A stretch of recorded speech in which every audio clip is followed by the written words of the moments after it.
The crystal champagne flute slipped from my trembling fingers, and I watched in absolute horror as vintage Dom Perignon cascaded over the pristine white Hermes gown of Manhattan's undisputed social queen. Victoria Sterling's gasp could have stopped traffic on Fifth Avenue. "Are you kidding me right now?" I stammered frantically, reaching for napkins while trying to balance the silver tray of canapés that had already betrayed me once tonight. "I can pay for cleaning. I can cover it."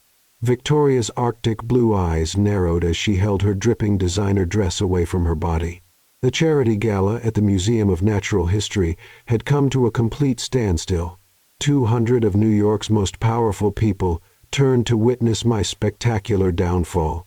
"You'll pay for a $20,000 couture piece." Heat flooded my cheeks. $20,000.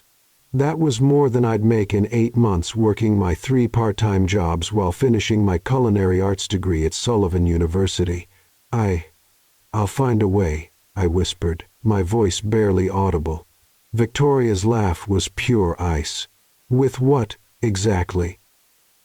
"Your coffee shop wages?" She looked me up and down, like I was something unpleasant she'd stepped in. "This is precisely why we use established catering firms, not desperate students trying to pay rent." The whispers erupted immediately. Smartphones materialized from designer clutches, camera flashes popping like miniature fireworks. I could practically see the social media posts forming: "Gala fail," "Times Square disaster," "Waitress down." Security was already closing in 2 imposing men in navy suits who looked like they moonlighted as bodyguards for world leaders. "Miss, we need you to come with us," one said with professional courtesy that barely masked his impatience. I squeezed my eyes shut, wishing the marble floor would open up and swallow me whole. My supervisor was going to terminate me on the spot, and that scholarship interview I'd been preparing for? Completely ruined. No culinary program wanted a student who couldn't serve beverages without creating a financial catastrophe. "Stop." The command sliced through the chaos like a blade through silk, deep, authoritative, carrying an unmistakable confidence that made everyone freeze mid-whisper. I opened my eyes slowly. Sweet mercy. The man approaching us belonged in a Renaissance painting. Tall, easily 6'3", with perfectly styled dark brown hair that looked effortlessly windswept despite the indoor setting. His black tuxedo was obviously custom-tailored, highlighting broad shoulders and a lean, athletic build.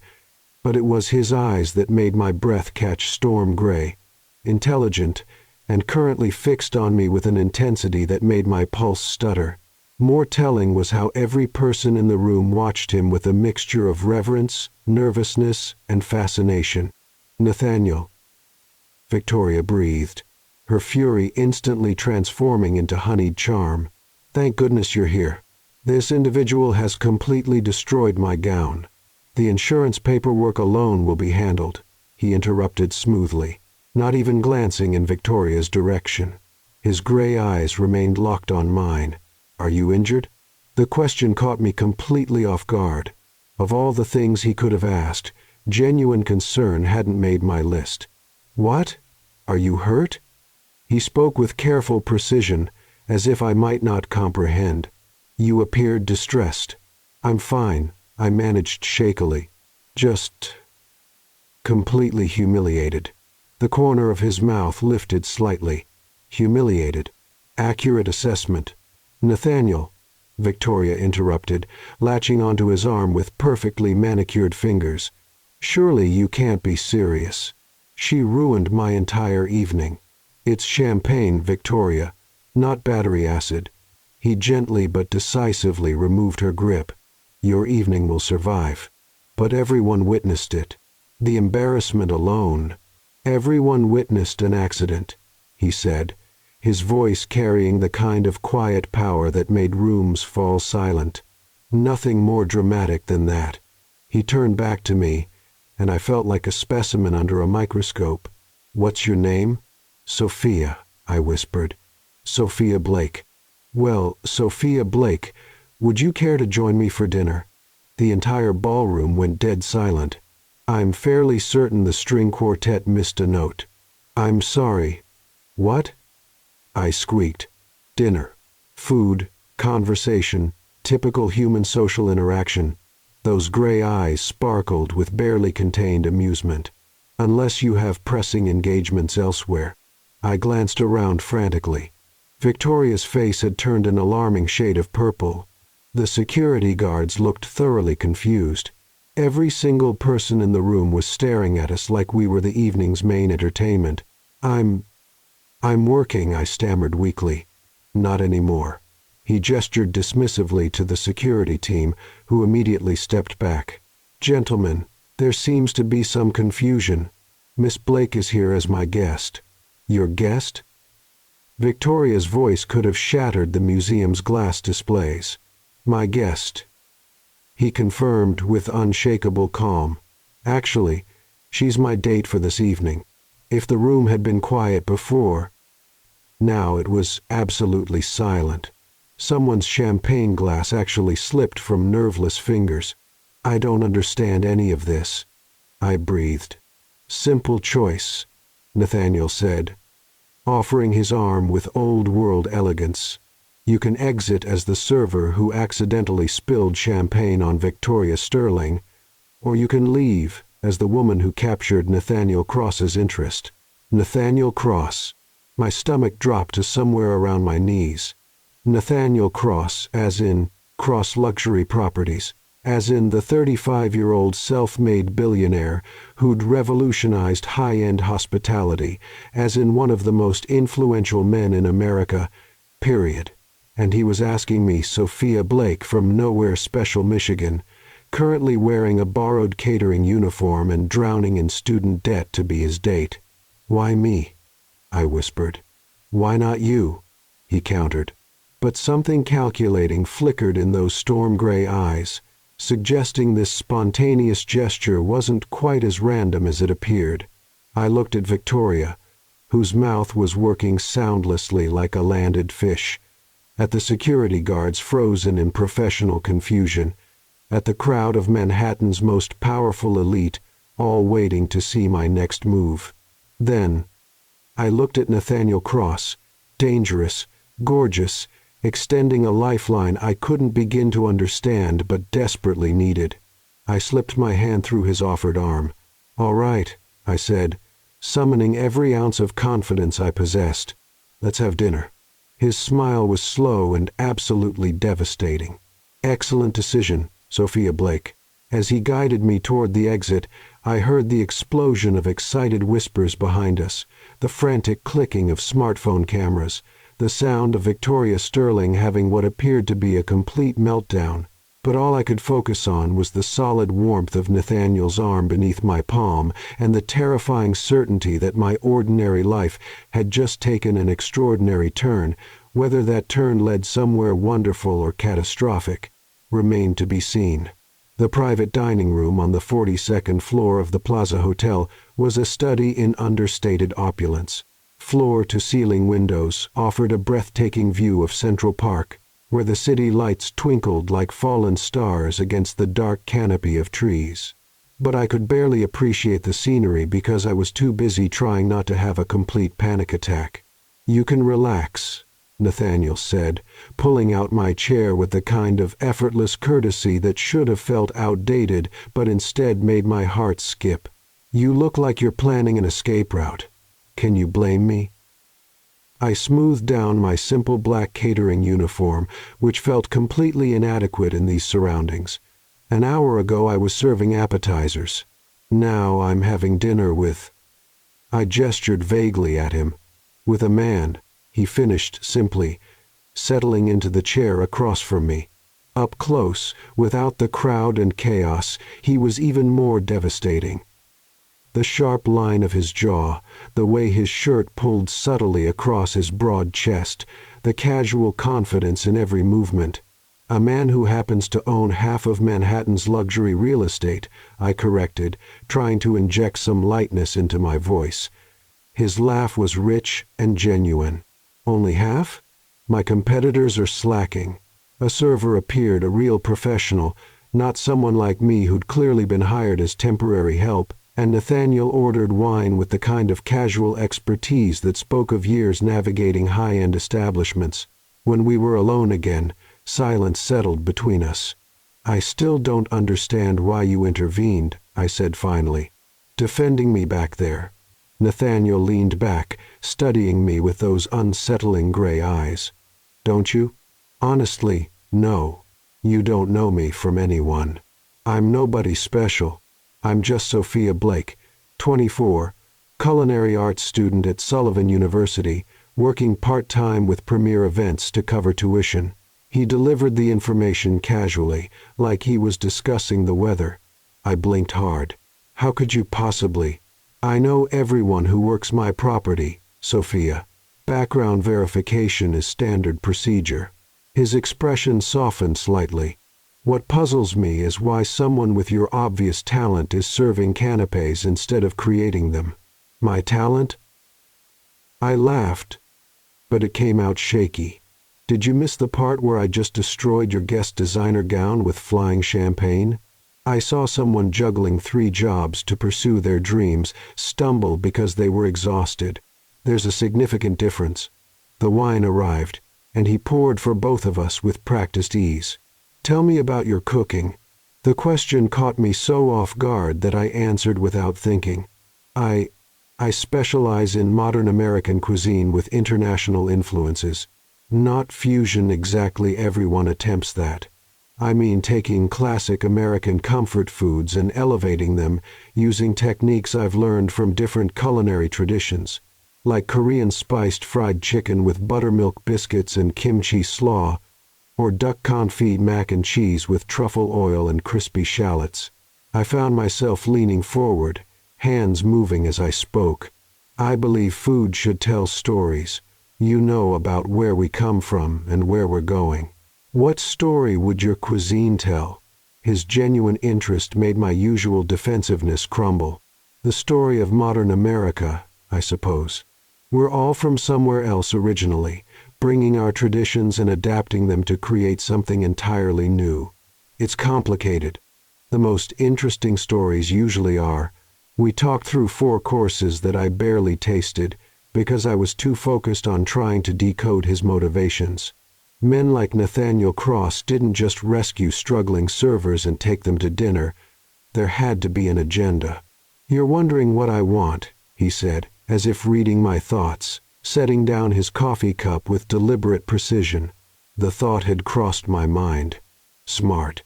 Most people would simply be flattered by the attention. He stood, moving to the windows where Manhattan spread out below us like a glittering circuit board. "I have a business proposition for you." There it was. "I'm listening."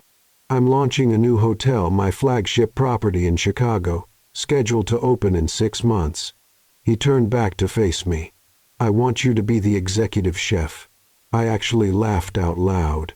"You're joking." "I never joke about business, Sophia. I'm a student. I've never managed a kitchen, never even worked as a line cook in a real restaurant. You want to put me in charge of a flagship establishment? I want you to create something unprecedented, a menu that tells the story you just described." His eyes were laser-focused, intense. "But there are conditions." "Of course there are." "What kind of conditions?" "You'd need to be ready in 4 months, not 6, which means leaving school and dedicating yourself entirely to this project." He moved closer, and I caught that intoxicating scent again, something expensive, woodsy, masculine, that made my stomach flip. "And you'd need to convince the culinary world that you belong in that kitchen." "How exactly would I do that?" "By convincing them that you belong with me." The words hung in the air like a challenge. My pulse hammered against my throat. "I'm not sure I follow." "A staged relationship, Sophia. For 4 months, you'd be Nathaniel Cross's girlfriend. You'd attend industry events, meet investors, charm the food critics who can make or break a restaurant before it opens." His smile was sharp as a blade. "In return, you get your dream position, and I get—" "What do you get out of it?" "Relief from some rather persistent matchmaking attempts by my board of directors and a chef who'll be motivated to succeed because failure means losing everything. I stared at him, trying to process what he was offering. It was insane. Impossible. Everything I'd ever wanted, wrapped in a package that absolutely terrified me. "Why me?" I whispered. "Because you fell tonight, Sophia, and you got back up." His fingers brushed my wrist just briefly, but the contact sent electricity through my entire nervous system. "Because you have something to prove, and people with something to prove are dangerous in all the right ways."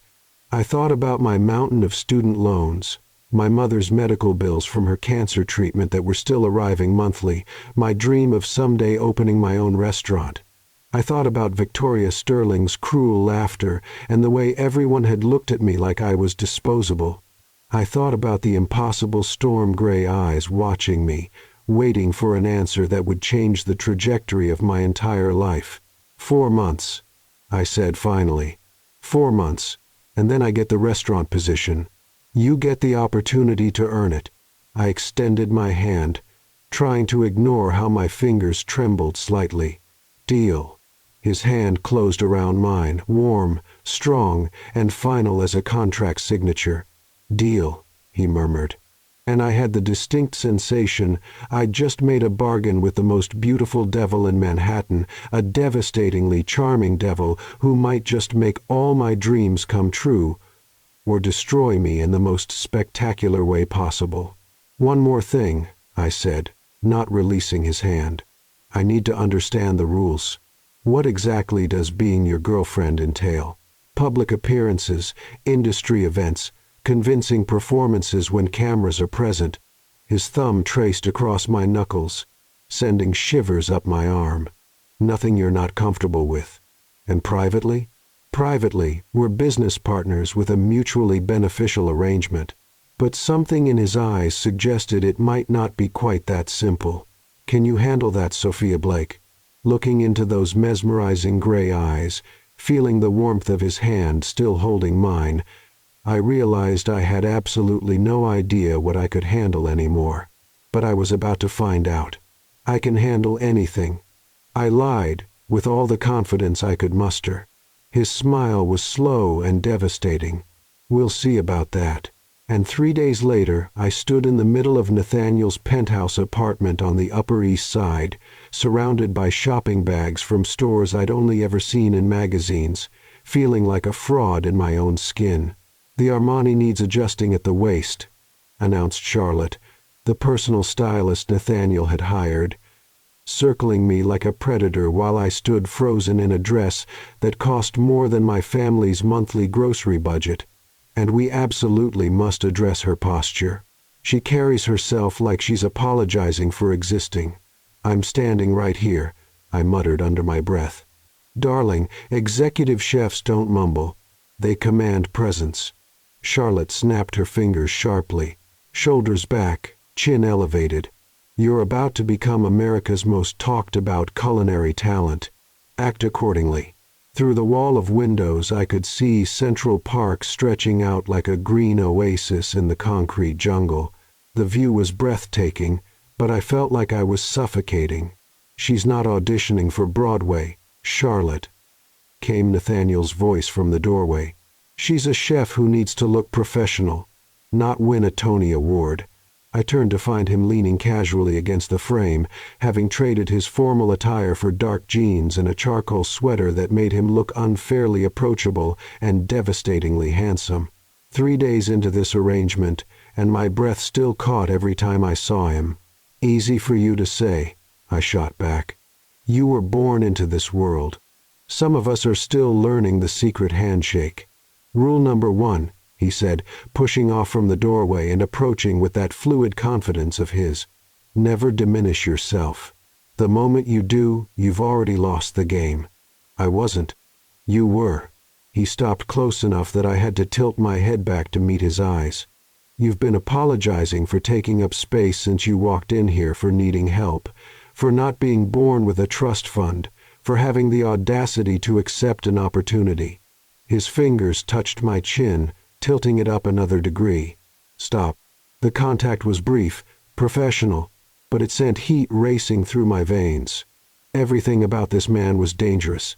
His looks, his power, the way he seemed to see through every defense I'd carefully constructed. "Better," Charlotte announced, apparently immune to the electricity crackling in the air. "Now, let's discuss your backstory." "My backstory?" "Every couple has an origin narrative, sweetheart. How you met, what drew you together, why you're perfect for each other."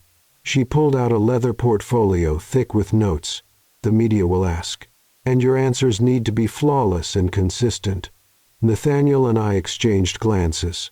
In all our negotiations, we'd never discussed the actual mechanics of fake dating a billionaire. "We met at the hotel," I said slowly. "At the gala too, recent." "You need history." Charlotte frowned at her notes. "What about a secret romance? Star-crossed lovers from different social circles?" "No," Nathaniel said firmly. "Nothing secretive. Sophia isn't the type of woman you hide." Something warm bloomed in my chest at his words, even though I knew it was just part of the performance. "Then what's our story?" I asked. "We met 8 months ago when you catered a private dinner at my Midtown property," Nathaniel said, his voice taking on a storytelling rhythm. "You were covering for the head chef who'd had a family emergency.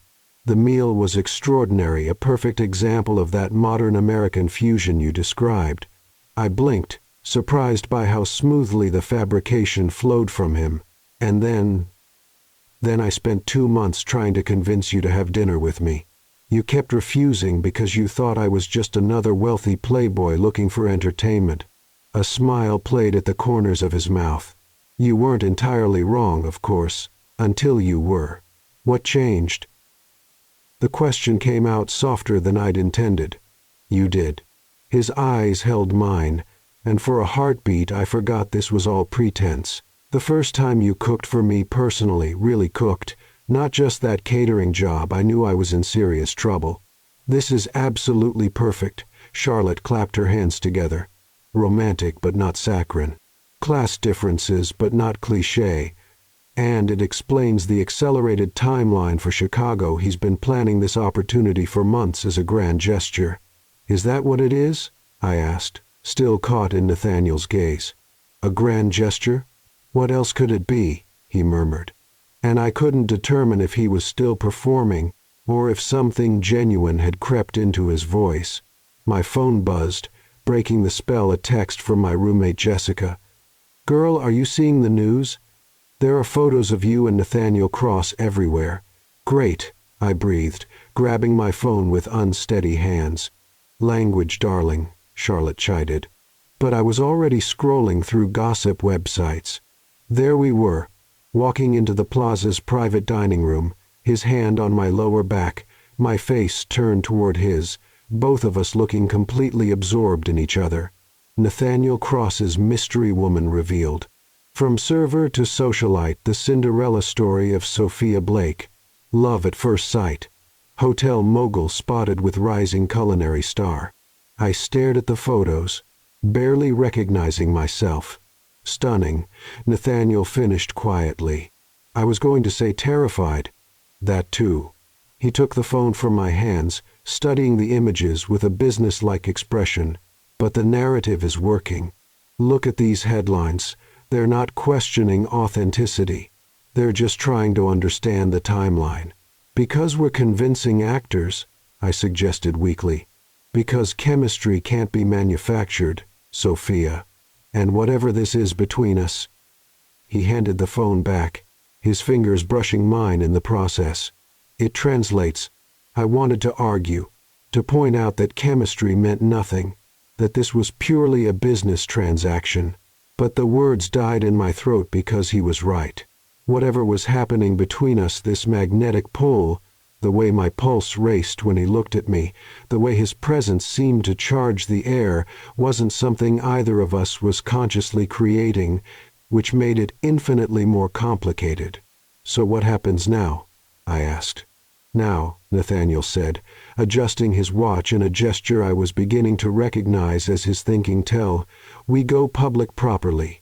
There's a culinary industry showcase tomorrow night at the James Beard House. Every important chef, critic, and restaurant investor on the East Coast will be there. My stomach plummeted. And by the end of the evening, everyone will believe that Nathaniel Cross is completely, utterly invested in Sophia Blake's success? His smile was slow and devastating. Trust me, sweetheart. The endearment rolled off his tongue like silk, and I felt heat flood my cheeks. This is going to be so much more challenging than I'd anticipated. One final matter, Charlotte announced, consulting her notes. We need to address your living situation. What's wrong with my living situation? You share a studio apartment in Queens with 2 roommates and a cat named Biscuit, Nathaniel said mildly. My girlfriend lives with me. Absolutely not. The refusal came out sharper than I'd intended. No way, Sophia. Fake dating is one thing, but I'm not moving in with you. I barely know who you really are. You know enough, he said, moving closer. You know I won't hurt you. You know I need this arrangement to succeed as much as you do. And you know that if we're going to convince anyone this is genuine, we need to be comfortable in shared spaces. He had a valid point, but the thought of cohabiting with Nathaniel Cross, of seeing him first thing in the morning and last thing at night, of pretending intimacy when every stolen glance already felt too real, made panic rise in my throat. I need my own space, I said finally. My own bedroom, my own bathroom, and boundaries. Lots of clearly defined boundaries. Done. His agreement was immediate, which should have been reassuring but somehow made me more nervous. And I'm keeping my cat. Naturally. I like cats, and my roommates can visit whenever they want. Of course. I frowned. This was proceeding too smoothly. Why are you being so reasonable? Because, he said, that devastating smile returning, I'm about to ask you to spend the next 4 months pretending to be madly in love with me in front of the entire culinary world. The least I can do is ensure you're comfortable while you're lying through your teeth. Despite everything, the absurdity of the situation, the impossibility of what we were attempting, the way my entire existence had been upended in less than a week, I found myself laughing. When you put it like that, I said, how can I refuse? You can't, he said simply, which is exactly why this is going to work. I hoped he was right, because tomorrow night we discover if 2 people could fake their way into love convincingly enough to fool an entire industry. The terrifying part was that I was beginning to suspect we might end up fooling ourselves in the process. The James Beard House stood like a culinary cathedral in Greenwich Village, its historic brownstone facade hiding one of the most influential dining rooms in America. Tonight it would host the East Coast Culinary Showcase, where the food industry's most powerful players would gather to network, judge, and make or break careers with a single conversation. I stood at the top of the front steps in a midnight blue silk dress that Charlotte had insisted made my eyes absolutely luminous, trying not to hyperventilate, while photographers captured every moment of our arrival. Breathe, Nathaniel murmured beside me, devastating in his perfectly tailored charcoal suit. You look like you're about to bolt. I might, I admitted through my practiced smile, waving at the crowd of food journalists and industry bloggers who'd materialized the moment our car pulled up. This is insane. There are so many cameras. Ignore them. His hand settled on the small of my back, warm and steady through the thin fabric. The gesture looked casual to observers, but I could feel the strength in his fingers, anchoring me when I felt like I might float away from sheer panic. Focus on me. That was becoming increasingly dangerous advice. Focusing on Nathaniel was like staring into a solar eclipse, mesmerizing, addictive, and potentially devastating to my well-being.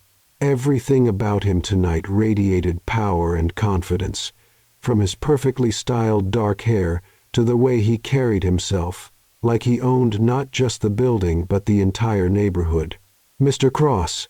A reporter thrust a microphone toward us as we descended the steps with measured precision. How does it feel to be supporting such a young, relatively unknown chef for your flagship Chicago property? The question hit me like ice water. This was it, the moment of truth. where our carefully constructed story would either hold up under scrutiny or crumble spectacularly. I opened my mouth, pure terror rising in my throat, but Nathaniel stepped smoothly into the breach. "I think you're misunderstanding the dynamic here," he said with that easy charm that could convince world leaders to hand over their nuclear codes. "Sophia isn't some unknown quantity I'm taking a risk on. She's the most talented chef I've encountered in 15 years of hospitality, but surely her lack of executive experience is irrelevant when you possess her level of natural instinct and creativity," Nathaniel continued, his hands sliding possessively around my waist. "I've eaten at every Michelin-starred restaurant from New York to Tokyo. Sophia's food doesn't just satisfy hunger, it tells stories, creates memories, changes how you think about what cuisine can accomplish." The reporter's eyes lit up with the scent of a compelling narrative. "That's quite an endorsement. How did you first discover her talent?" "8 months ago," Nathaniel replied without missing a beat, turning to look at me with an expression so tender it made my chest tighten painfully. "She was covering for another chef at a private dinner I was hosting. I took one bite of her roasted duck with cherry bourbon glaze and black garlic reduction, and I knew my life had just gotten infinitely more complicated. The way he was looking at me like I was something precious and rare and absolutely essential to his existence made my knees go weak. Every word of our fabricated story sounded completely authentic when delivered with that level of conviction. "Complicated how?" another reporter called out. "Because," Nathaniel said, his voice dropping to something more intimate, more real, "when you encounter something that extraordinary, you don't just want to taste it once, you want to understand it, nurture it, be part of its evolution." His thumb traced a small circle against my hip, sending electricity shooting through my nervous system. "You want to convince it to choose you back." The crowd of journalists had gone quiet, hanging on every word. Even I was mesmerized by his performance, and I knew it was all carefully orchestrated theater. Except, was it? The intensity in his gray eyes suggested something deeper than mere acting. "And did it?" I heard myself ask, my voice barely above a whisper. "Choose you back?" His smile was slow and devastating. "What do you think, sweetheart?"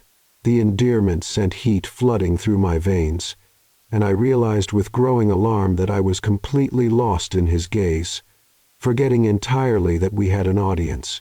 "I think," I managed, finding my voice in some semblance of composure, "that you're very persuasive when you want something. Only when it's worth fighting for," he murmured, and the way he said it made something deep in my chest crack open like an egg. The reporters erupted in excited chatter, smartphones capturing every moment of our exchange. I could practically see the headlines forming: "Culinary Power Couple's Love Story. From Kitchen to Heart, a Modern Romance." "Ladies and gentlemen," announced the James Beard House's event coordinator, appearing beside us with impeccable timing, "if you'd like to continue inside, we have some incredible tastings prepared this evening." Nathaniel guided me through the entrance with practiced ease, but I could feel the change in him, a subtle shift in energy that suggested he was as affected by our performance as I was. The interior of the James Beard House was even more intimidating than the exterior. The historic brownstone had been converted into a shrine to American cuisine, with every room showcasing different aspects of the country's culinary evolution. Tonight the main dining room buzzed with conversation as America's most influential food personalities mingled over carefully crafted small plates and artisanal cocktails. "Sophia." I turned to find Marcus Chen approaching one of the country's most respected food critics and a man whose reviews could transform unknown restaurants into reservation-impossible destinations overnight. Behind him walked Isabella Rodriguez, the James Beard award-winning chef who'd revolutionized modern Latin cuisine. "Marcus," I managed, trying not to sound as starstruck as I felt, "I've been hoping to meet you. Isabella and I were just discussing your proposed concept for Nathaniel's Chicago property," he said warmly, kissing both my cheeks in the European fashion. Groundbreaking doesn't begin to describe it. I blinked in surprise. How did you? Darling, this is the culinary world. Isabella laughed, her slight accent revealing her Puerto Rican roots. Word travels faster than wildfire, especially when it involves someone as high profile as your boyfriend here. She gestured toward Nathaniel with obvious approval. The question is whether you're prepared for the pressure, Marcus said seriously. What kind of pressure? The kind that comes with being the most scrutinized chef in America before you've even opened your doors, he replied. Half the industry is waiting to see if you're a legitimate talent or simply another pretty face with powerful connections. My stomach clenched with familiar anxiety. And what's your assessment? Honestly? Isabella studied me with sharp, intelligent dark eyes. I think anyone brave enough to attempt what you're proposing either possesses extraordinary skill or extraordinary delusions. Which category do you think I fall into? Both, she replied with a grin, which is exactly what you'll need to survive what's coming. Before I could ask what she meant, our conversation was interrupted by the unmistakable sound of someone clearing their throat with dramatic emphasis. We turned to find Victoria Sterling approaching, resplendent in a crimson Oscar de la Renta gown that probably cost more than most people's annual salaries. Nathaniel, she purred, completely ignoring my existence. What a delightful surprise to see you here. The temperature in our little group seemed to drop several degrees. Victoria, Nathaniel replied with polite coolness, his hand tightening almost imperceptibly at my waist. I was just telling the Richardsons about that unfortunate incident at the museum gala. Victoria continued with false sweetness, her ice blue eyes finally acknowledging me with barely concealed disdain. Such a shame about my Hermé, though I suppose accidents do happen when one uses unconventional catering staff. The insult was delivered with surgical precision, designed to remind everyone present of my servant class origins and imply that my current position was purely circumstantial. I felt my cheeks burn with humiliation, but before I could formulate a response, Nathaniel stepped forward slightly, creating a subtle but unmistakable barrier between Victoria and me. Actually, he said with deadly calm, that incident was the best thing that happened to me all year. Victoria's perfectly sculpted eyebrows rose. Excuse me? If Sophia hadn't been working that event, I might never have met her, Nathaniel continued, his voice carrying the kind of quiet authority that made entire rooms fall silent. I'd still be attending tedious social functions, eating forgettable food, wondering why nothing seemed to satisfy me anymore. He turned to look at me, and the expression in his eyes made my breath catch in my throat. Instead, he said softly, I found someone who reminds me every day that the most extraordinary things in life are worth waiting for, worth fighting for, worth everything you can give them. The sincerity in his voice was so perfect, so convincing that I felt tears prick behind my eyes. This was all performance, I reminded myself, desperately elaborate theater designed to sell our fabricated love story. So why did every word feel like a revelation? How romantic, Victoria managed weakly, clearly thrown off balance by Nathaniel's unexpected defense. It is, I said quietly, finding my voice and surprising myself with its steadiness. Every single day with him is romantic because he sees possibilities where other people see problems. He takes chances on dreams that everyone else calls impossible. I reached up to touch his face gently, feeling the slight roughness of his 5 o'clock shadow against my palm. He makes me believe I might actually deserve the faith he has in me. The words tumbled out before I could stop them. Honest, raw, completely unscripted. They weren't part of our carefully constructed narrative. They were just true. Nathaniel's eyes darkened, something shifting in his expression that made my pulse stutter. Sophia, he murmured, his voice rough with an emotion I couldn't identify. Well, Marcus Chen said after a moment of charged silence, I think we have our answer about whether this is the real thing.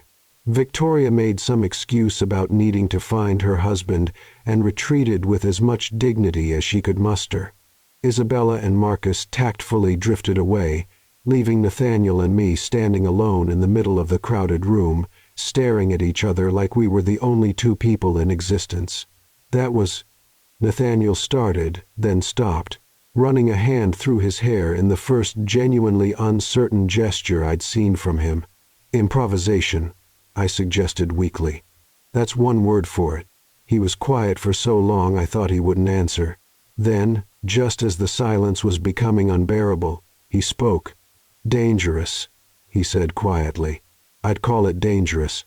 Before I could ask what he meant, we were swept into the evening's main event, a series of tastings presented by up-and-coming chefs from across the country. We moved through the rooms like a perfectly synchronized dance, his hand never leaving the small of my back, both of us playing our roles with increasing skill. But something had fundamentally shifted between us. Every glance felt loaded with meaning. Every casual touch sent electricity through my nervous system. When he leaned close to whisper observations about the food or the other guests, I found myself focusing more on the warmth of his breath against my ear than on his actual words.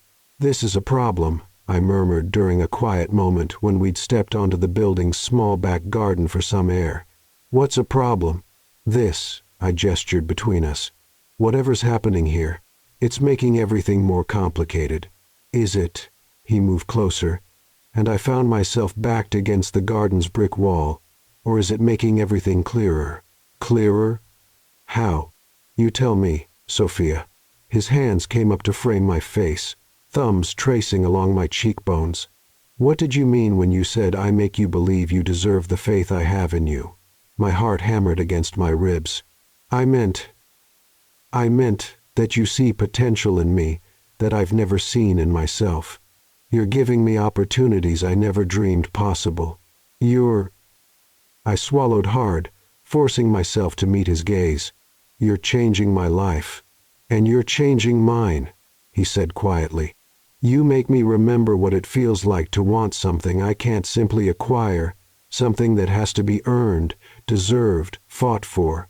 His thumb traced across my lower lip, and I felt like I might spontaneously combust.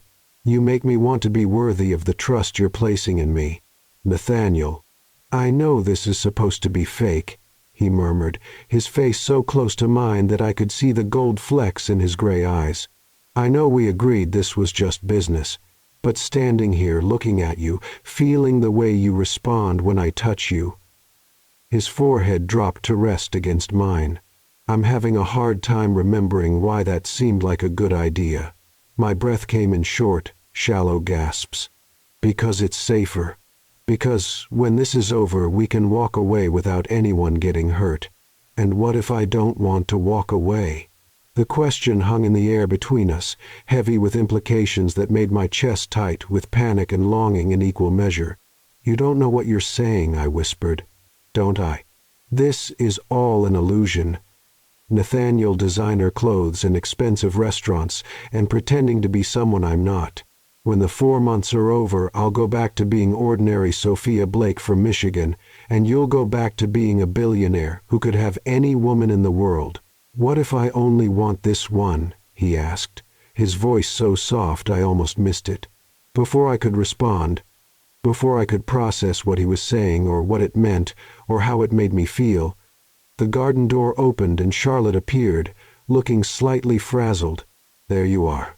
We need to get you back inside. Food and Wine wants to do a quick interview." And she stopped, taking in our proximity and the charged atmosphere. "Oh, am I interrupting something?" "No," I said quickly, stepping sideways to put some distance between Nathaniel and me. "We were just getting some air." "Right," Charlotte said slowly, clearly not buying it. "Well, airtime is over. You have admirers to charm and a reputation to establish." As we followed her back inside, Nathaniel caught my elbow gently. "This conversation isn't over," he said quietly. "Yes, it is," I replied, but even I could hear the uncertainty in my voice. "We'll see about that, sweetheart." The rest of the evening passed in a blur of introductions, interviews, and carefully staged photo opportunities. By the time we finally left the James Beard house, I was emotionally exhausted and thoroughly confused about what was real and what was performance. "That went well," Nathaniel said, as his driver navigated through late-night Manhattan traffic toward his penthouse. "Did it?" I stared out the window at the city lights, trying to process everything that had happened. "Better than well. By tomorrow morning, every culinary publication in the country will be talking about us. The narrative is officially established." "Good," I said quietly. "That's what we wanted." "Is it?" I turned to look at him, finding him watching me with an expression I couldn't read. "Isn't it?" I countered. "I'm beginning to think what I want and what I thought I wanted might be two very different things," he said softly. I didn't know how to respond to that, so I didn't. We rode the rest of the way in silence, both lost in our own thoughts. But as the elevator carried us up to his penthouse, to the home I'd be sharing with him for the next 4 months, I couldn't shake the feeling that everything had just become infinitely more complicated and infinitely more dangerous. Because somewhere between the staged smiles and scripted responses, between the carefully choreographed touches and practiced endearments, something real had begun to bloom, something that could destroy us both if we weren't careful, something that might be worth the risk if we were brave enough to find out. Moving into Nathaniel's penthouse should have felt like stepping into a fairy tale. The sprawling Upper East Side apartment occupied the entire top floor of a pre-war building with soaring ceilings, original hardwood floors, and windows that offered breathtaking views of Central Park and the Manhattan skyline. Every piece of furniture looked like it belonged in a museum or at the very least Architectural Digest. Instead, I felt like an imposter who'd accidentally wandered onto the wrong movie set. "Your room is down this hall," Nathaniel said, leading me through the main living area with my single suitcase and a pet carrier containing one very unhappy orange tabby. "Private bathroom, walk-in closet, and your own balcony overlooking the park. This is bigger than my entire apartment back in Queens," I murmured, taking in the guest suite that was more luxurious than any hotel room I'd ever seen. "Former apartment," he corrected gently. "This is your home now for the next 4 months." The reminder of our arrangement's temporary nature sent an unwelcome pang through my chest. Right, 4 months. Biscuit chose that moment to voice his displeasure with a plaintive yowl from inside his carrier, and I knelt down to release him into his temporary kingdom. He emerged cautiously, orange fur standing on end, and immediately began exploring with the suspicious air of a cat who knew his world had been turned upside down. "He's beautiful," Nathaniel said, crouching down to offer his hand for inspection. "How old?" 3. I found him as a kitten outside the restaurant where I was working last year. Someone had just abandoned him. I watched as Biscuit, the little traitor, immediately began purring and rubbing against Nathaniel's fingers. Apparently he has excellent taste in men. Smart cat. Nathaniel's smile was warm and genuine. I had a cat growing up midnight. She ruled the house with an iron paw. Something about this glimpse into his childhood, the idea of a young Nathaniel being bossed around by a demanding feline, made him seem suddenly more human, more accessible.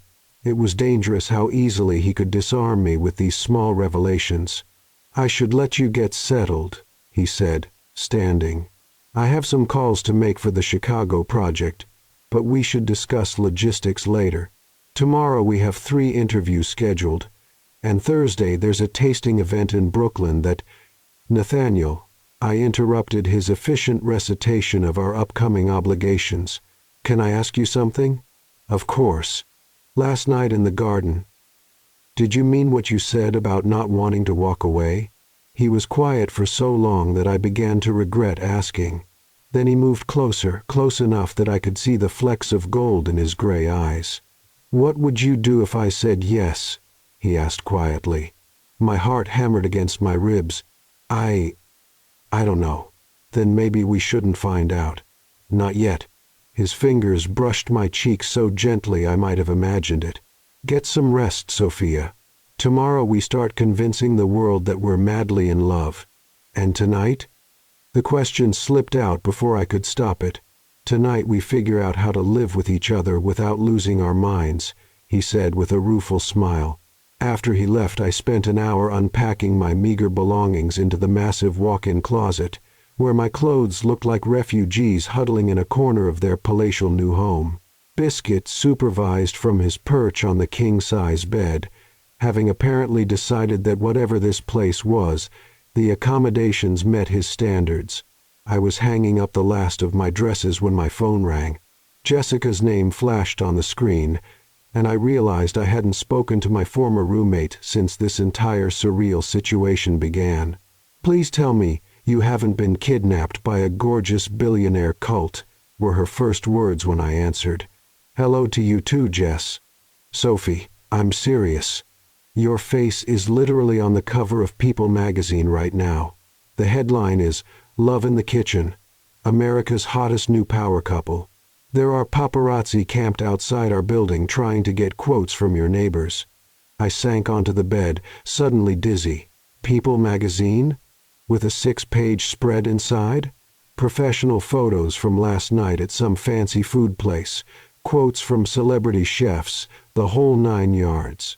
Jessica's voice carried a mixture of excitement and concern. "Babe, what the heck is going on? Last week you were complaining about your student loans, and now you're dating Nathaniel Cross?" I closed my eyes, trying to figure out how much I could tell her without breaking the confidentiality agreement I'd signed. "It's complicated." "Complicated how?" "Either you're dating him or you're not." "I'm dating him." "Since when?" "And don't you dare say it's been going on for months, because I live with you and I would have noticed if you were sneaking off to 5-star restaurants and charity galas." The lie sat heavy in my throat. Jessica had been my closest friend since freshman year at Sullivan. She'd held my hair back when I was sick, lent me money when I was broke, listened to me cry about my mother's cancer diagnosis. She deserved better than deception. "It happened fast," I said finally. "Really fast. I know how it looks. But nothing, Sophie. This is insane. You're living in his penthouse now. Moving in with someone you've known for what, a week? It's not like that. We have separate rooms, separate spaces. It's just practical with all the media attention." Jessica was quiet for a moment. "Are you safe? Because if this guy is pressuring you, I'm safe." I assured her, quickly. "Nathaniel isn't like that. He's been nothing but respectful. Respectful billionaires who sweep random women off their feet," Jessica muttered. "Right. Because that happens every day. Jess, I'm worried about you, okay? This whole thing feels like a fairy tale, and we both know how those usually end for the girl." Before I could respond, there was a soft knock on my bedroom door. "I have to go," I said quickly, "but I'm fine. I promise. I'll call you tomorrow." "Sophie, wait." I hung up and opened the door to find Nathaniel standing in the hallway, having changed into dark jeans and a black sweater that made him look unfairly casual and devastatingly handsome. "Everything okay?" he asked, clearly having heard at least part of my conversation. Just my former roommate checking in. Apparently we're on the cover of People magazine. Charlotte mentioned that. She says it's exactly the kind of coverage we wanted. He studied my expression. "You don't look happy about it." "It's just a lot. Lying to Jessica, seeing our faces everywhere, pretending what? That this is real. That I belong in your world. That I'm not just playing dress-up in someone else's life." Nathaniel leaned against the door frame, his expression serious. "What if I told you that you belong here more than anyone else I know? I'd say you're very good at making people feel special. And what if I said I'm not performing right now? That when it's just us, no cameras, no audience, I mean every word I say to you?" My breath caught in my throat. "Then I'd say that makes everything infinitely more complicated." "Maybe complicated isn't always bad," he said quietly. Before I could respond, Biscuit appeared between us. winding around Nathaniel's legs and purring like a tiny motor. The interruption broke some of the tension, and Nathaniel smiled. "I was going to make dinner," he said. "Are you hungry?" "You cook?" I asked, surprised. "I dabble. Nothing like your level of skill, but I can manage not to poison us." He scratched behind Biscuit's ears. "Unless you'd prefer to order in. There's an excellent Thai place that delivers." "No, I'd like to see what you can do in the kitchen." His smile turned slightly wicked. "Careful what you wish for, sweetheart." The kitchen was a chef's dream, professional-grade appliances, marble countertops, and enough space to comfortably feed a small army. I watched from the breakfast bar as Nathaniel moved around the space with surprising confidence, pulling ingredients from what appeared to be a very well-stocked refrigerator. "Pasta puttanesca," he announced, setting tomatoes, olives, and anchovies on the counter. "Fair warning, it's the only dish I've truly mastered." "Interesting choice," I observed, unable to hide my amusement. "Do you know what puttanesca means?" "Enlighten me." "It's Italian for, in the style of prostitutes. Legend says it was created by working girls in Naples because it was quick, cheap, and the strong flavors would attract customers from the street." Nathaniel paused in his chopping of garlic, one eyebrow raised. "Are you implying something about my cooking? Just that you have interesting subconscious food choices?" He laughed, the sound rich and warm. "Noted. I'll try to pick something more respectable next time." "Don't you dare." I love the honesty of puttanesca. It's bold, unapologetic, a little bit scandalous. I watched him heat olive oil in a pan, noting his technique with professional interest. It says something about the person who chooses to make it. What does it say? That they're not afraid to be provocative. That they understand sometimes the most interesting things come from unlikely combinations. Is that your professional assessment, Chef Blake? The way he said chef sent warmth flooding through my chest. That's my professional assessment. We fell into comfortable conversation as he cooked, and I found myself relaxing for the first time since this whole arrangement began.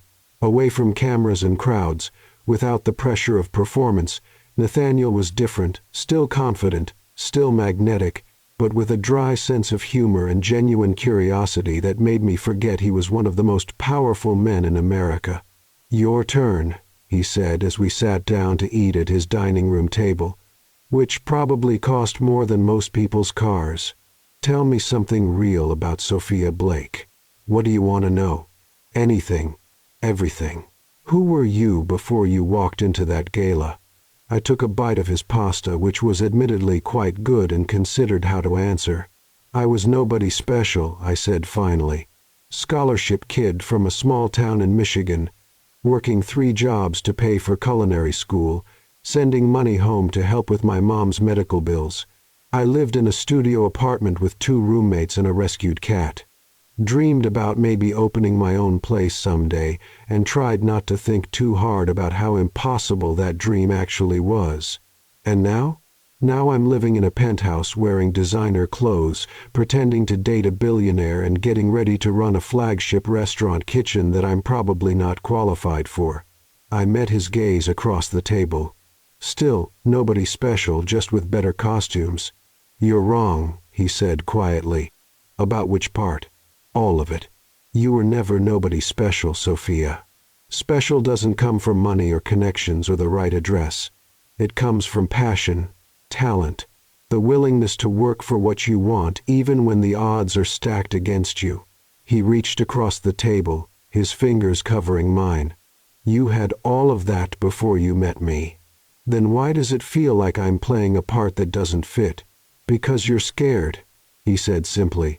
"Because someone believed in you enough to change your entire life, and that's terrifying." "Is that what you did? Change my life?" "I gave you an opportunity.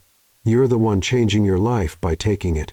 We finished dinner in comfortable silence, the city lights twinkling beyond the wall of windows like earthbound stars.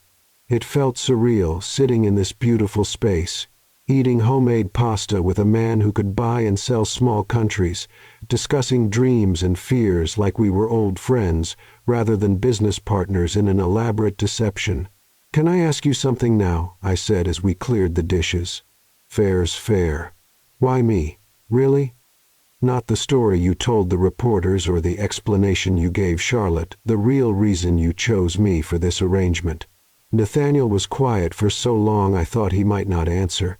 He rinsed plates with mechanical precision, his movements careful and controlled. "Because," he said finally, not looking at me, "you reminded me of someone I used to be." "What do you mean?" "Hungry. Not for food, but for something more, something better, something worth fighting for." He shut off the water and turned to face me. "I built this empire because I was terrified of being ordinary, of settling for less than everything I could imagine. Somewhere along the way I forgot what that felt like. You reminded me, and that's worth risking my reputation on an untested chef. My reputation will survive. The question is whether you'll survive having it."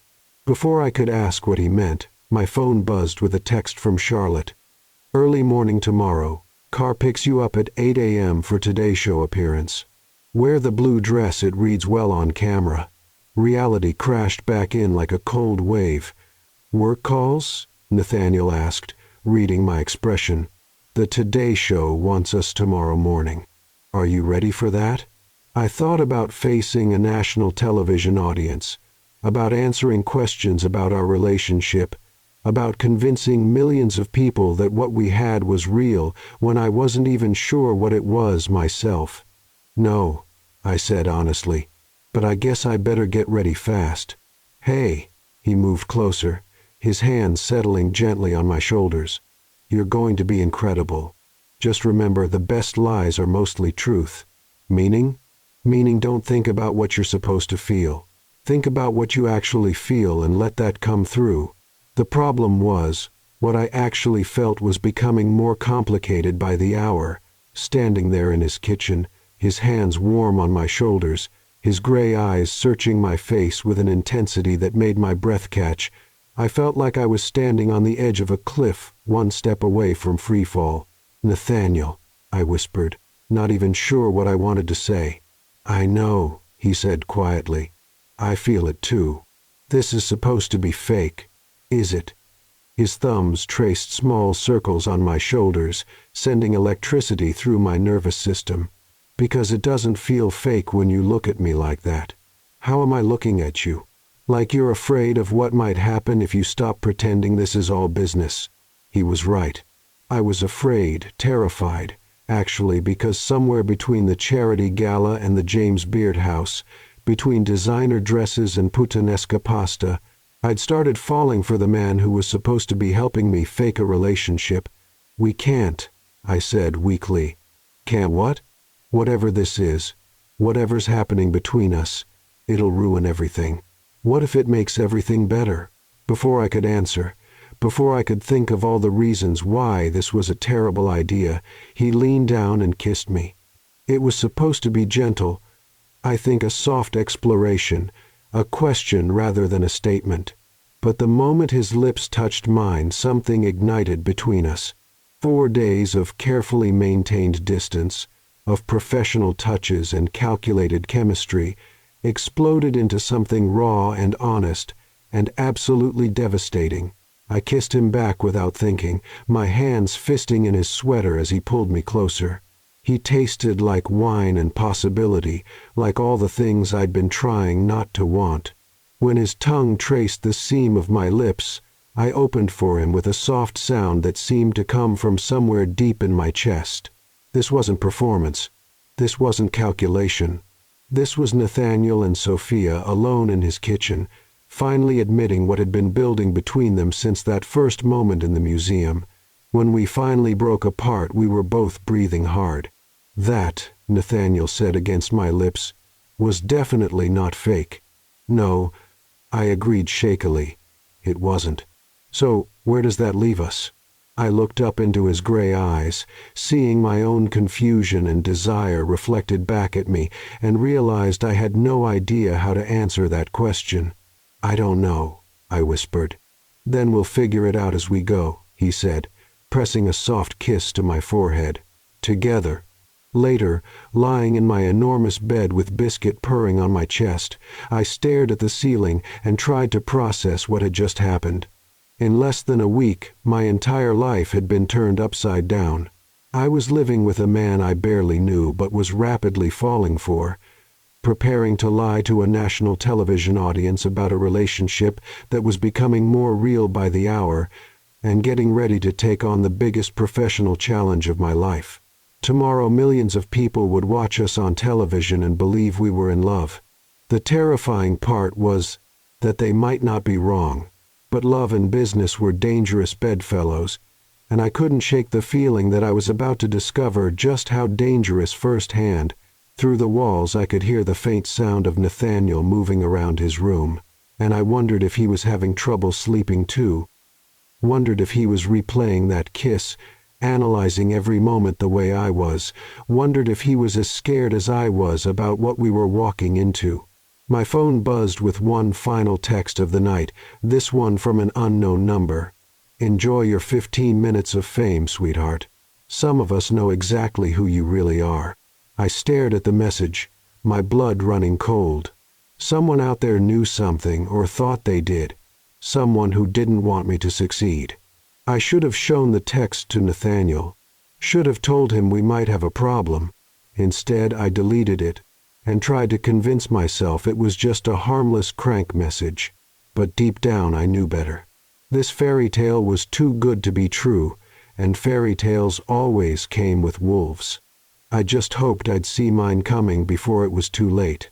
The Today Show studios in Rockefeller Center buzzed with the controlled chaos of live television production.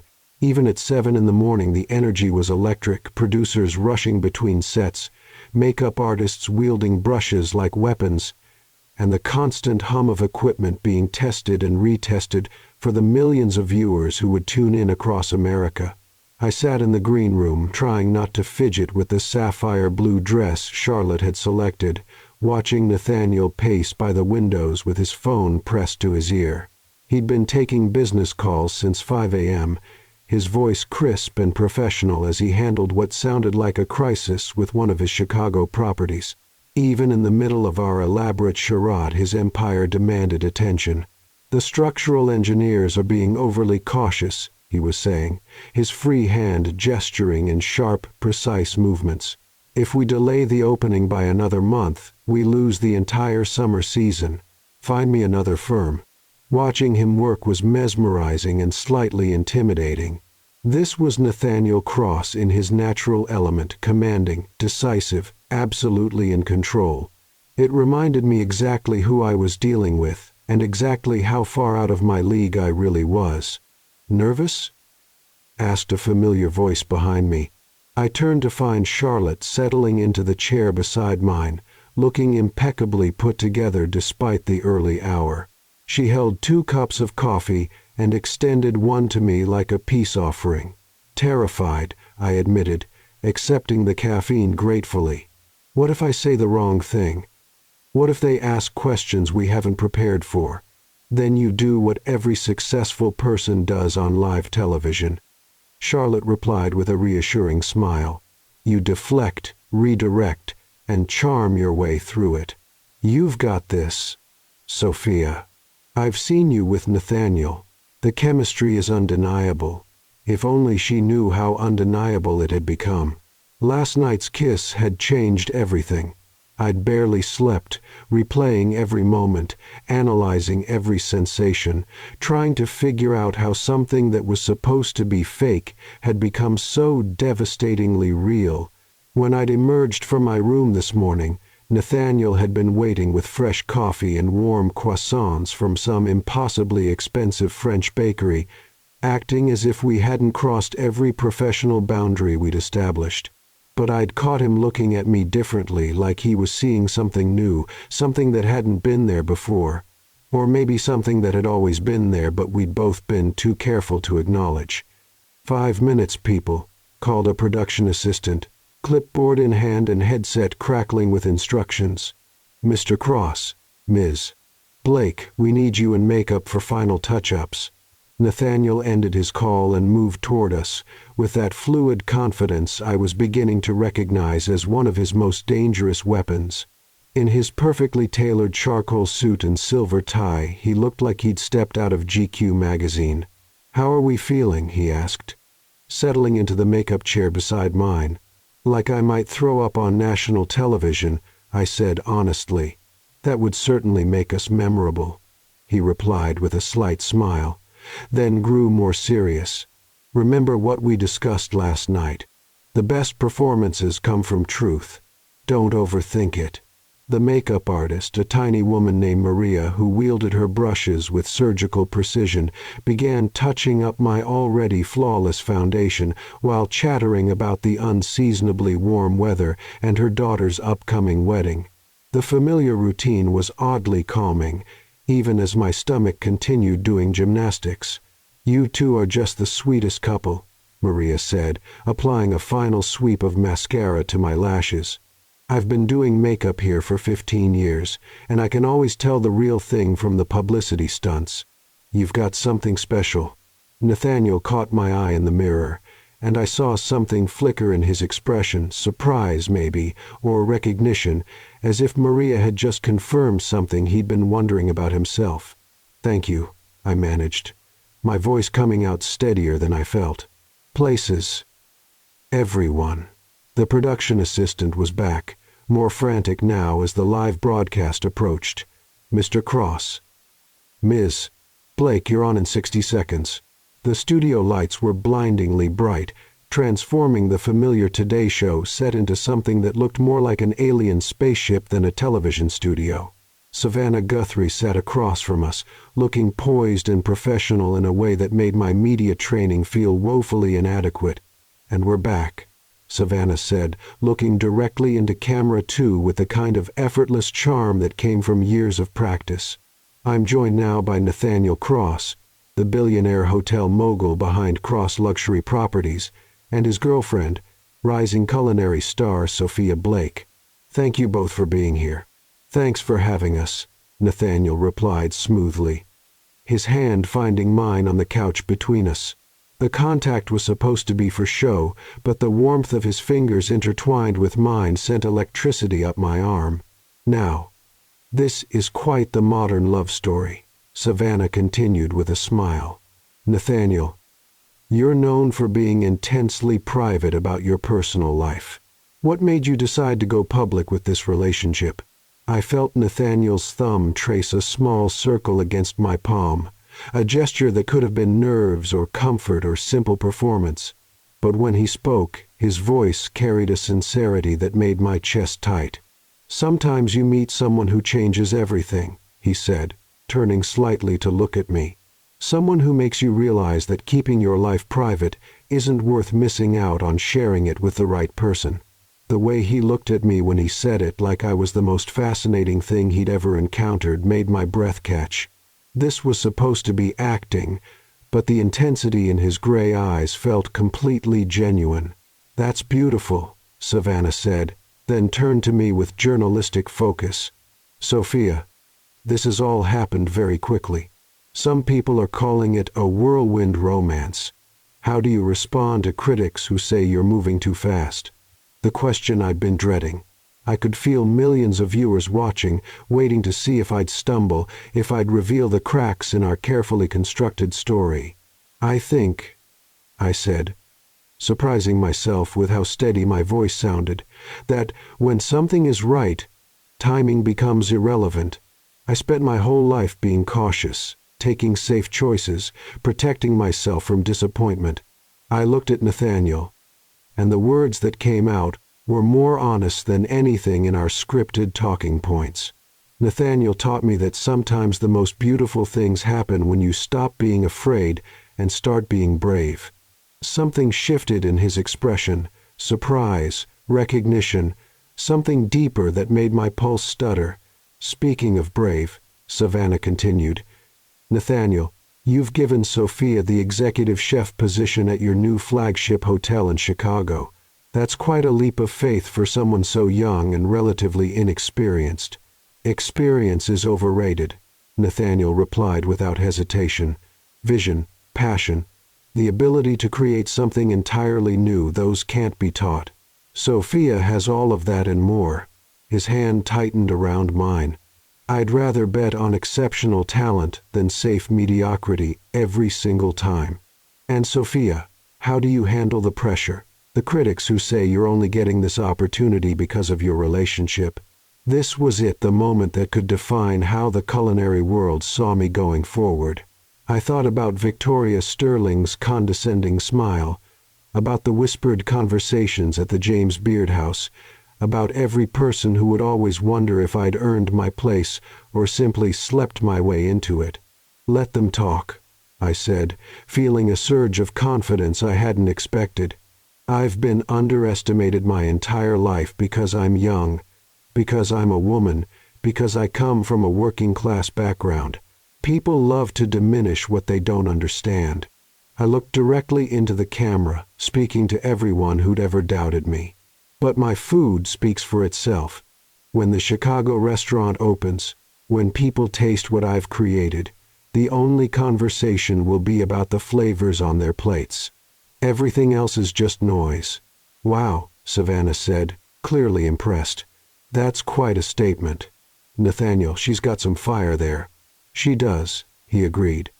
And the pride in his voice sounded completely authentic. It's one of the things I love most about her. The word love hung in the air between us like a lit match. It was supposed to be part of our performance, just another line in our carefully rehearsed romance. But the way he said it, looking directly at me with those storm-gray eyes, made it feel like a confession. Well, I think it's safe to say America has fallen for both of you, Savannah concluded with a warm smile. Best of luck with the Chicago opening. We'll be watching. Thank you, we said in unison. And then the interview was over, the cameras cutting away to commercial as the studio lights dimmed. That was perfect, breathed Charlotte, appearing beside us with barely contained excitement. Absolutely perfect. Social media is already going crazy. Jack, Sophia, and Nathaniel is trending nationwide. But I barely heard her. I was too focused on the way Nathaniel was looking at me like he was seeing someone entirely new. That was... He started, then stopped, running a hand through his hair. What? Not what I expected. Good unexpected or bad unexpected? I'm not sure yet.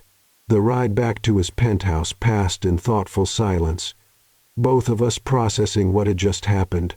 The interview had been a success, that much was clear from Charlotte's enthusiastic debriefing and the flood of positive social media responses already appearing on my phone. But something between us had shifted, some fundamental change in the dynamic that neither of us seemed quite ready to address. Want some breakfast? Nathaniel asked as we entered his apartment. I could make. We need to talk, I interrupted, setting down my purse with more force than necessary. He turned to face me fully, his expression guarded. About last night. About what just happened in that interview. About what the heck we're actually doing here. Sophia. No, let me finish. I moved to the center of his living room, needing the space to think clearly. This was supposed to be simple, a business arrangement. You get your fake girlfriend, I get my dream job, everybody wins. But somewhere along the way it stopped being fake, didn't it? He was quiet for a long moment, studying me with that intense gray gaze that made me feel exposed and protected at the same time. Yes, he said finally. It did. When? Honestly? The moment you took my arm at the museum? Everything since then has just been me trying to convince myself I was still in control. The admission hit me like a physical blow. And now I'm tired of pretending this is just business when every instinct I have tells me it's something else entirely. Before I could respond, my phone rang. Jessica's name flashed on the screen, and I almost ignored it before remembering I'd promised to call her back. I should take this, I said apologetically. Sophie. Thank goodness, Jessica said the moment I answered. I just watched your interview. You looked amazing. But there's something you need to know. Someone came by the apartment yesterday, a reporter asking questions about you. My blood turned to ice. What kind of questions? Weird stuff about your family, your financial situation, whether you'd ever been involved with anyone wealthy before. She seemed to think there was more to this story than what you're telling people. The anonymous text from last night flashed through my mind. Enjoy your 15 minutes of fame, sweetheart. Some of us know exactly who you really are. What did you tell her? I asked, trying to keep my voice steady while Nathaniel watched me with growing concern. Nothing, obviously. I told her to get lost. But Sophie... Jessica's voice dropped to a worried whisper. She knew things about Mom's medical bills, about how much debt you're carrying, about that scholarship you applied for last year. This wasn't some random fishing expedition. Did she give you her name? Victoria Morrison from Celebrity Insider magazine. Sophie, what's going on? Is there something about this relationship you haven't told me? I looked at Nathaniel, who had moved closer and was clearly catching enough of the conversation to understand we had a problem. I have to go, Jess. But thank you for calling. And if anyone else comes around asking questions, I won't say anything, but be careful, okay? This whole thing is moving so fast. And if there are reporters digging around, I know. I'll be careful. I hung up and immediately turned to Nathaniel, who was already reaching for his own phone. We have a problem, I said. So I gathered. Victoria Morrison? You know her by reputation. She's a gossip journalist who specializes in exposing celebrity relationships. If she's sniffing around, it means someone tipped her off. Tipped her off about what? That we're fake dating? The panic was rising in my throat now. If she publishes something, she won't publish anything without proof, Nathaniel said firmly. But I could see the concern in his expression. Still, we need to be more careful. More convincing. More convincing how? Before he could answer, his phone buzzed with a text message. He glanced at it, and his expression darkened. What is it? Charlotte, there's a problem with the Chicago project. The city planning committee wants to meet with me personally tomorrow, or they're threatening to delay our permits by another 6 months. Can't you handle it remotely? Not this. I need to be there in person, charm the right people, make the right promises. He looked at me with something that might have been regret. I have to fly to Chicago tonight. For how long? At least a week, maybe longer if the situation is as bad as Charlotte thinks. The implications hit me immediately. A week apart, right when some reporter was digging into our relationship, right when we were supposed to be convincing the world we were madly in love. That's going to look suspicious, I said. Couples who are crazy about each other don't spend a week apart right after going public. Then come with me. The suggestion caught me off guard. To Chicago? Why not? You could see the restaurant space. Start planning your menu. Meet with the local suppliers. It makes perfect sense from a professional standpoint. And from a personal standpoint? I asked quietly. He moved closer, close enough that I could see the gold flecks in his gray eyes, smell that intoxicating cologne that made my head spin. From a personal standpoint, he said quietly, I don't want to spend a week pretending I don't miss you. The honesty in his voice made my chest tight. Nathaniel, I know this is complicated. I know we agreed this was just business. But after last night, after this morning, he reached up to cup my face gently, his thumb tracing along my cheekbone. I can't pretend anymore that this is just an arrangement. What are you saying? I'm saying that maybe we should stop trying to figure out what's real and what's performance, and just see what happens when we stop fighting this. Before I could respond, before I could think of all the reasons why this was a terrible idea, he kissed me again. But this time it wasn't the desperate, hungry kiss from last night. This was something softer, more deliberate, like a question and an answer all at once. I melted into him without thinking, my hands fisting in his shirt as he pulled me closer. He tasted like coffee and possibility, like all the dreams I'd been afraid to want. When his tongue traced the seam of my lips, I opened for him with a soft sound that seemed to come from somewhere deep in my soul. This was madness. This was supposed to be fake. This was going to complicate everything and potentially destroy the opportunity of a lifetime. I kissed him back anyway. When we finally broke apart, we were both breathing hard. "So," Nathaniel said against my lips. "Chicago?" "Chicago," I agreed, knowing I was probably making the biggest mistake of my life. But as he smiled, that slow, devastating smile that made my knees weak, I realized I didn't care. For the first time in my life, I was going to stop being careful and start being brave, even if it destroyed me. 3 hours later, I was throwing clothes into a suitcase while Biscuit supervised from his perch on my bed, clearly displeased with the sudden disruption to his routine. Charlotte had arranged for a pet sitter. Apparently billionaire boyfriends came with services for everything, and I was trying not to think about the fact that I was about to spend a week alone with Nathaniel in Chicago. A week of pretending to be in love while trying not to actually fall in love. A week of playing house while reporters potentially dug into every secret I'd ever kept. A week that could either make my career or destroy it entirely. My phone buzzed with another text from the unknown number. "Hope you're enjoying the spotlight, sweetheart. Don't get too comfortable. Some fairy tales have very unhappy endings." This time I didn't delete it. This time I screenshot it and forwarded it to Nathaniel with a message. "We definitely have a problem." His response came back immediately. "Let them come. We'll handle it together." Together. The words sent warmth flooding through my chest even as fear clawed at my throat. Because whoever was threatening me clearly knew something, and I had a sinking feeling they weren't going to wait much longer to use it. But as I zipped up my suitcase and prepared to follow Nathaniel Cross to Chicago, I realized something had fundamentally changed. A week ago, I would have run at the first sign of trouble. I would have protected myself, taken the safe path, avoided the risk. Now looking at the screenshot of that threatening message, all I felt was anger. Someone was trying to destroy something beautiful before it even had a chance to bloom. Someone thought they could intimidate me into giving up the best thing that had ever happened to me. They were about to learn just how wrong they were.